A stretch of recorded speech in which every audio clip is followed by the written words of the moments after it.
ముందుకు తీసుకువస్తున్నాం 2025 మహాకుంభమేళాలో జరిగిన శోచనీయమైన సంఘటన. భక్తులు అశ్రువులతో నిండిన ఈ సంఘటన మనందరికీ పాఠం చెబుతుంది. ఇక్కడ జరిగింది తప్పు, భక్తుల త్యాగాలు ఎంత, ప్రభుత్వ బాధ్యత ఏమిటి, ఇది అన్ని వీడియోలో తెలుసుకుందాం. మీరు చివరి వరకు చూస్తారని ఆశిస్తున్నాం. ముందుగా కుంభమేళా గొప్పతనం గురించి కొన్ని ముఖ్యమైన విషయాలు. ప్రతి 12 ఏళ్లకు ఒకసారి జరిగే ఈ పవిత్ర మహోత్సవం హిందూ మతంలో అత్యంత ప్రాధాన్యత కలిగి ఉంటుంది. గంగా, యమున, సరస్వతి నదుల సంగమ స్థలమైన ప్రయాగ్రాజ్ లేదా ఇతర క్షేత్రాల్లో జరుగుతుంది. ఈ మహా సంక్రాంతి కోట్లాది మంది భక్తులు తమ పాపాలను గంగా నదిలో కడిగేయడం కోసం ఇక్కడికి వస్తారు. 2025లో జరిగిన ఈ కుంభమేళా కూడా ఇదే విధంగా ప్రారంభమైంది. భక్తుల ఉత్సాహం, విధుల ఆరాధనలు అన్నీ అద్భుతంగా ఉన్నాయి. కానీ ఈ ఆనందాన్ని ఒక ప్రమాదం పాడు చేసింది. జనవరి నెలలో ఉన్న ఒక చల్లని ఉదయం భక్తుల శిబిరాలు నదీ తీరంలో సజీవంగా మెరుస్తున్నాయి. ఆహార పదార్థాలు, దీపాల కాంతులతో శిబిరాలు కలకల్లాడుతున్నాయి. అయితే శిబిరాల నడుమ ఉన్న ఒక వంట గదిలో గ్యాస్ సిలిండర్ లీక్ అయింది. ఈ లీక్ మొదటి చిన్నగానే కనిపించినా ఒక్కసారిగా పెద్దపాటి మంటలు చెలరేగాయి. శిబిరాల దగ్గర ఉన్న బొగ్గు, తావులు, గ్యాస్ సిలిండర్లు వెంటనే మంటలను మరింత ఎక్కువ చేశాయి. అందరూ భయాందోళనతో పరుగులు తీశారు. ఎవరి ప్రాణాలు వారు రక్షించుకోవడం కోసం పరుగులు పెడుతుండగా శిబిరాలు కంట్లో కనిపించని వేగంతో మంటల్లో కాలిపోయాయి.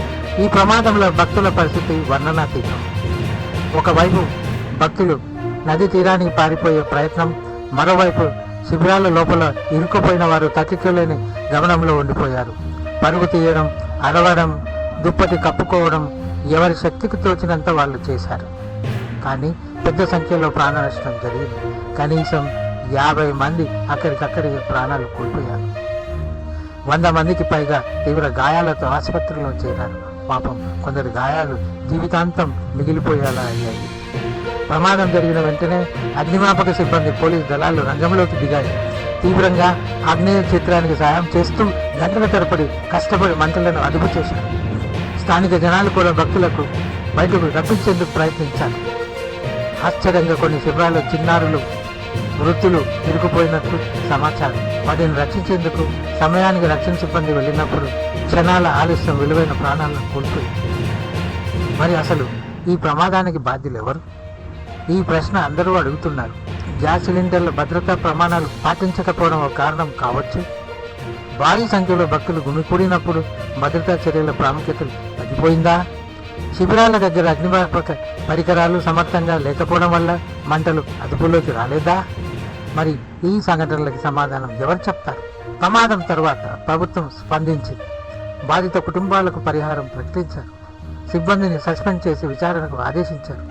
భవిష్యత్తులో ఇలాంటి ప్రమాదాలు జరగకుండా ప్రణాళికలు సిద్ధం చేస్తున్నట్లు తెలిపారు. కానీ ఈ చర్యలు సరిపోతాయా? మీకు ఏమనిపిస్తుంది? ఇది న్యాయం అనిపిస్తుందా?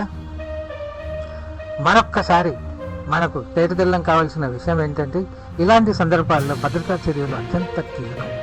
ఇది మనందరికీ ఒక గుణపాఠం. భక్తుల భద్రతను ప్రాధాన్యంగా తీసుకోవాలి. ప్రణాళికలు సక్రమంగా అమలులోకి రావాలి. మీరు కూడా మీ అభిప్రాయాన్ని కింద కామెంట్స్లో చెప్పండి. మరి కలిసి చర్చిద్దాం. మీరే ఈ సమాచారాన్ని అందరికీ పంపండి. లైక్ చేయండి, షేర్ చేయండి, సబ్స్క్రైబ్ చేయడం మాత్రం మర్చిపోవద్దు.